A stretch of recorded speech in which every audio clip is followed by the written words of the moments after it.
The clock was about to start ringing, but Theodore, with his usual style, shut it off like from a reflex. Much to his surprise, he found himself from his bed.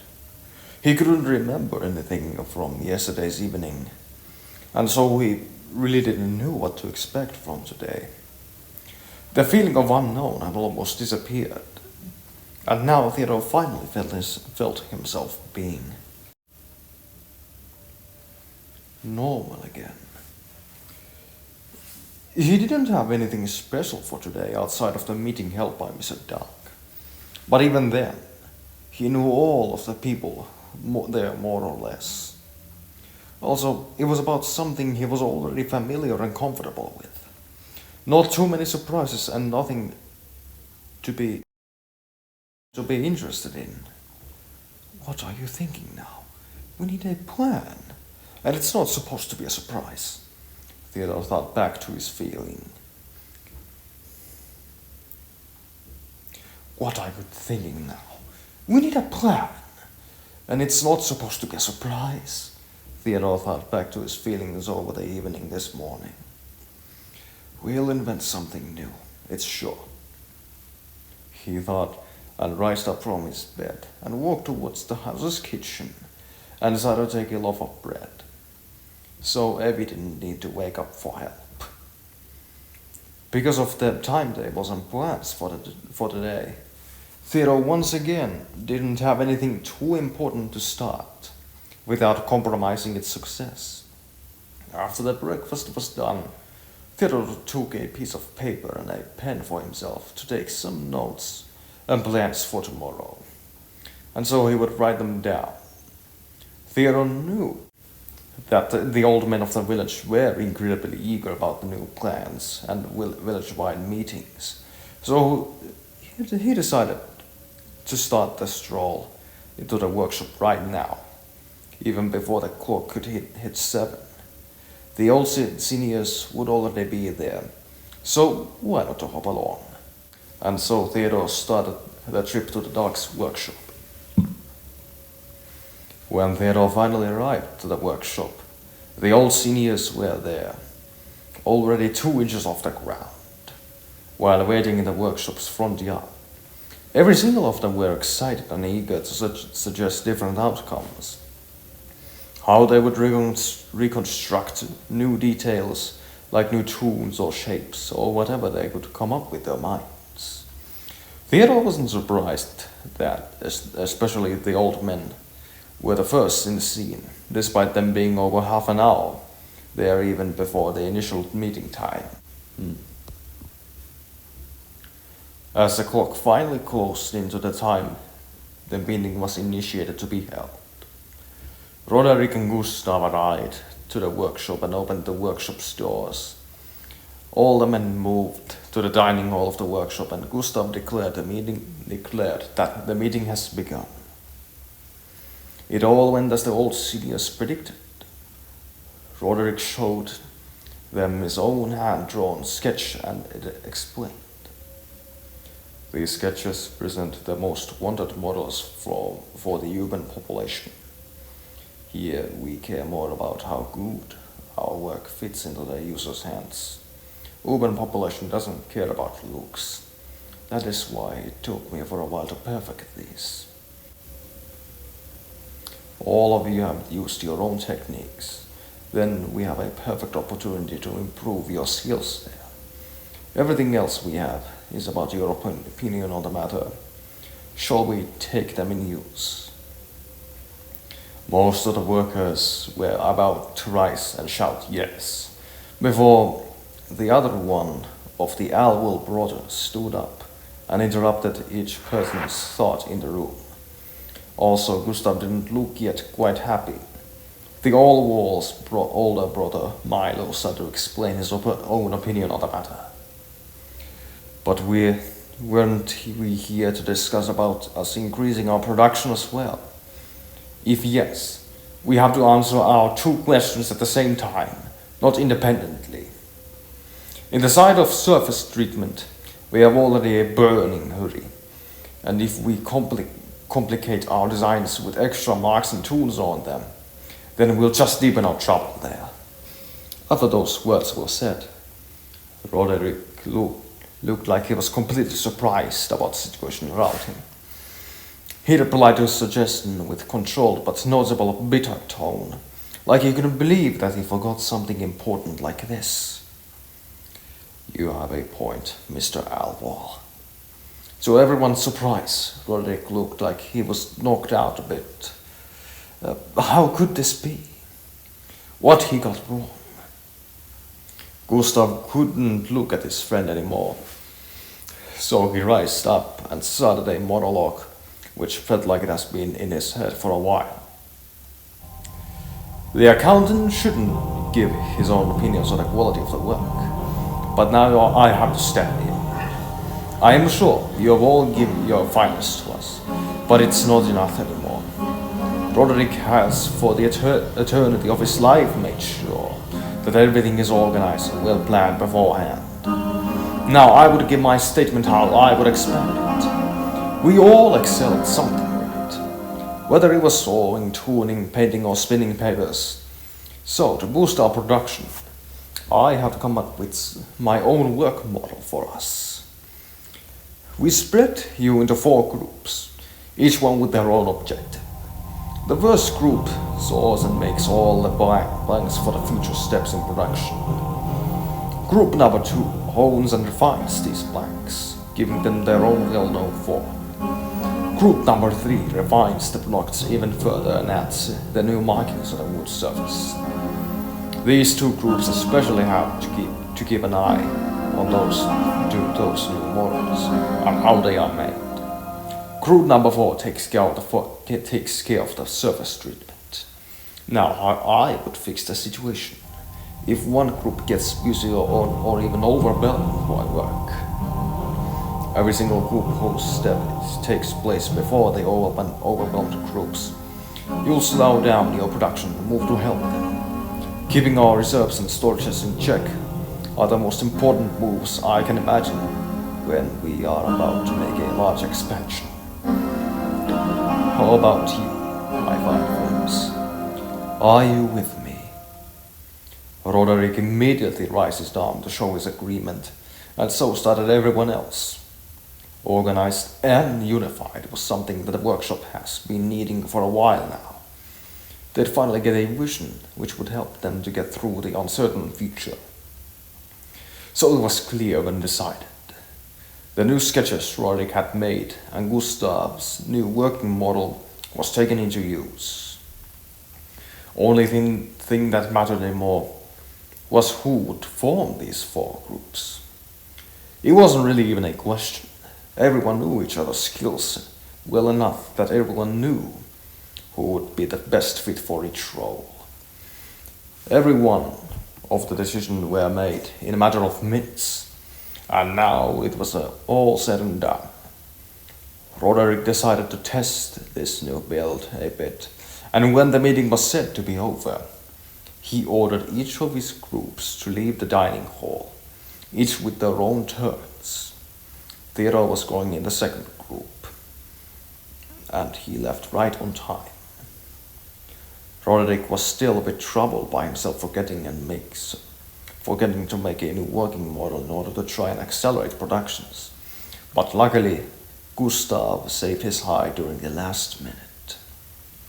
After the meeting was over, Theodore decided to leave the workshop and move backwards home. Theodore was about to leave until Roderick suddenly stopped him. Roderick had his fist pointing towards Theodore and his knuckle were facing on the floor. He said to his friend that the following and opened his fist. Lucia told me about your yesterday's visit. She asked me to give this to you, and also, thank you for your efforts. It wasn't necessary, but you have always managed to surprise everyone with your appointment and diligence. Theodore kept looking at his master's eyes, and after Roderick finished his sentence, he dared to look down, and he almost gasped. It was a heart-shaped crochet with a card on it. Roderick gave the gift for Theodore, who took it like it was forced into his hands. And he looked very repulsed. He moved a bit on the sidelines from everyone else's attention to the corner of the meeting room and started to read the text. That was from Lucia, it seemed. My dear friend Theodore Trevor, weird to call you that after all these events. I'm still, during the moment you read this letter, as grateful for all the deeds you did and gave us during your visit to our home. And I will say it once more. Thank you. If you get this letter, would you respond with a phone call, if you have one, about 8 or 10 p.m.? Those are times when I'll most likely respond. Have a lovely day and I wait for Christmas. Kind regards, Lucia Dark. Below the text was also Dark's phone number. It all started to feel uncertain and now for Theodore once again. Someone actually being interested and caring about his life. Roderick was already gone, so the youngling really couldn't ask from him, did Lucia really mean all those words she said? Or in this case, wrote to her letter. Theodore decided to still move back home. He can ask all those questions tomorrow. During his walk back home, Theodore was stuck, reading that letter again and again, just to get it what it intended. But after some time, Theodore started to realize something. Not necessarily about the letter, but about himself. Roderick had already gotten back to his villa and went to his own room with multiple pieces of paper in his hands. Lucia herself had just prepared the day's meal and was making the table. Roderick had just prepared his typewriter before Lucia called him to eat. So he complied and he went to eat his daughter's meal. Did you give my letter for Theodore? Did he like it? Lucia asked. Roderick simply replied back. Yes, I did, and yes, he did. Even though he didn't really know how Trevor would actually feel about it. Lucia couldn't come up with anything new to ask, given to her father's statement. That was short, simple, and clear. So she just kept eating until Roderick decided to ask something about his daughter's life. What is that you won't invite your friends from school to here, or the other way around? Contrast it to the way you treat Theodore. You sound like a different person when it's about him. What is it?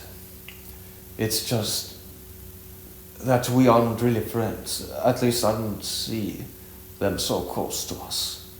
Contrast that to Theodore. He helps us unlike the girls from school. And he's an actual hard-working and active man, which takes effort to find, especially from my age group. Lucia replied back. And so Roderick got enough knowledge for him and kept eating. After the meal was enjoyed, the dogs returned to their own daily routines. Lucia was the more excited and eager one out of the two. Roderick had to just make new plans for the new formula and for the future. So there wasn't anything new to his day. Lucia felt excitement because she was about to gain a connection to Theodore outside from the usual social interactions. She also believed that she had created a trustworthy link with Theodore. So she could finally get him open up and give up his asceticism. Surely sometime. She thought while knitting a new pair of woolly scarf for herself. It was all so peaceful and comforting for her. Her skills handling the knits and wool were the last memories from her mother, her work and achievements. At the same time, she knew that what she was doing without having the strength or a size of a carpenter. Just one's finger precision. Also, Lucia loved creating new clothes and trying to create new models for her work. Every time new, and so a new success. The feeling was for her surprisingly important because of her school that was in Claw Lake. In school, Lucia was very good. In her performance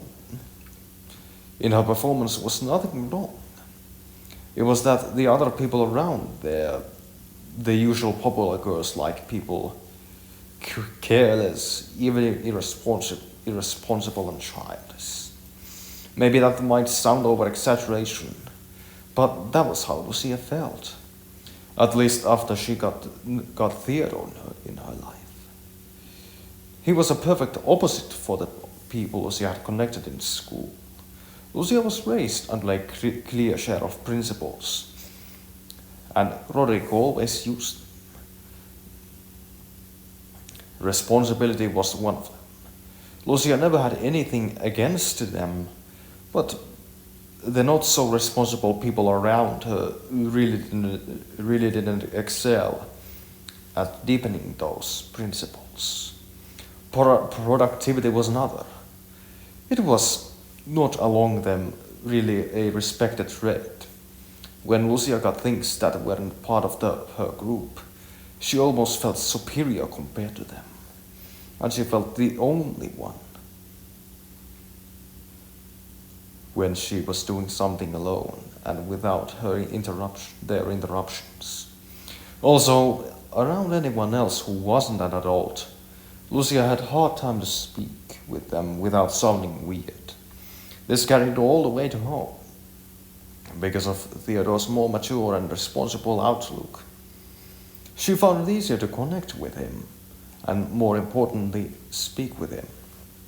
Despite the effect of her school's buddies were visible and hearable, with Theodore, Lucia didn't have to try sound like a cool, rebellious, careless youngling, but just herself.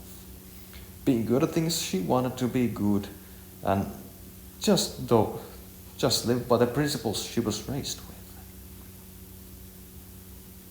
Being good at things she wanted to be good were also alienating for many other students who lived in an urbanized town, not a rural village. Different views clashing in her life every single day weren't the most pleasing experience, especially when Lucia had already grown to the rural lifestyle. Roderick was by the man's words, spinning and rolling papers around his typewriter and office. Despite the family's very different line of work and places, they still shared the same passion and happiness for it. Also, the Dark's family was known for their activity and diligence almost over everything. That was something Lucia was especially afraid of. Her pressure being a Dark while living in the midst of people who were almost opposite for the Dark's expectations. People without desire to learn new things, nor anything similar passion for any sort of physical or mental activity. When the evening finally started to fall, work could take a short break and the Dark's phone rang. Roderick was the one who picked it up, but Lucia told that she can take care of it. Hey, the other Trevor speaking. Lucia Dark listening. So you got my letter? Did you like it? Lucia tried to get Theodore's own opinion on the letter. That was more detailed than her father's simpler replique. Yes, indeed. That is why I called you. What you made me realize about, at least myself. But before we keep going, please tell me, do you really would call me a friend? Theodore asked back. Yes. I'd say it that way. Perhaps even more. Even more. Even more. She repeated perhaps even more while trying to sound more seductive. Okay. I knew I could believe in your words, just like Roderick. Oh, thank you. What if I tell you that was small good from you, at least for me? This means I have gained his trust, Lucia thought until Theodore interrupted her. So, what is that I realized something about myself? I'm too afraid to show my care or my feelings. Whether it's for myself or someone else. But because of you, I finally recognized it. And finally I can try to get rid of such traits in myself. Doesn't that sound sweet? You're welcome. What else we had right now to talk about? I guess nothing more. No, wait! Lucia quickly interrupted this time and looked up to her father. They spoke about some sort of a plan for the next week. Yes, and you handle the rest. Ask him about it.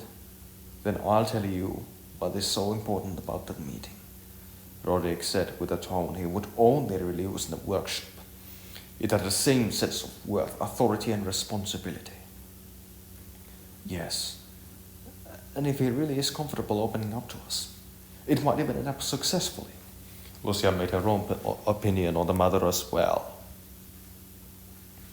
And when the plan was made, Lucia went back to the phone, so the dialogue between the phone lines kept going. Lucia asked Theodore to visit the Dark's house once again during the next week, this time having Roderick in the house with them.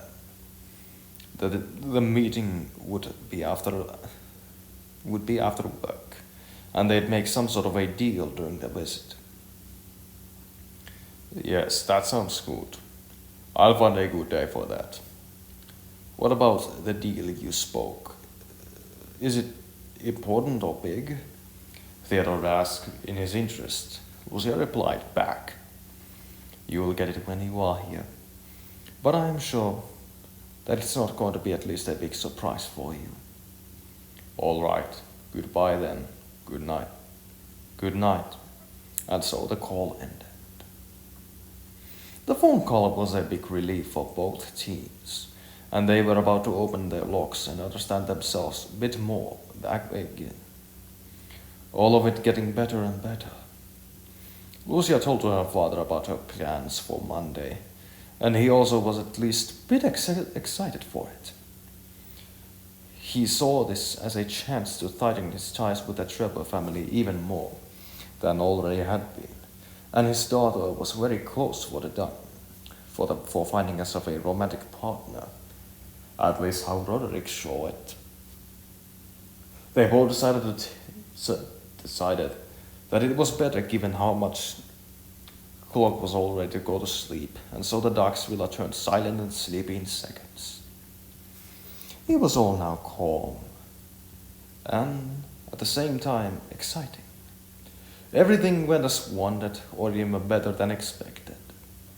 Sunday was over, and the new work had begun. Everything was set in stone, and everyone knew their role. Theodore arrived at the workshop with his usual style, 5:30 a.m., and everything seemed to go according to the old formula. But this time, all of the old seniors were at the workshop almost an hour before their supposed arrival time. This was a big welcome, because now everyone just had to get used into their new place, and so the production could start. All the surface treaters, Alwool brothers, arrived at 8 o'clock as they were expected. But they got some slight and subtle joking about them not being the most passionate men. But them being patient and thick-skinned painters, they just let that slide past them. Because of the new working model was still just taken into practice, it took some time to get completely optimized, something one day couldn't really yet solve. And today was mostly used for trying to get used to it all. Someone still worked under the same old model, someone didn't know yet how to keep going with the new model after one product was completed, and all the new designs for the products also the time to properly learn in an optimal way of manufacturing. Still, the mood was at its peak, and everyone was still eager to test and experiment. It took merely a blink of an eye, and the day felt like it was already over. in an eager experimental group. It was almost disappointing, and no one was really prepared to leave. However, their families and duties back home called them back. And so they decided to end the day at 4 o'clock, as they always did.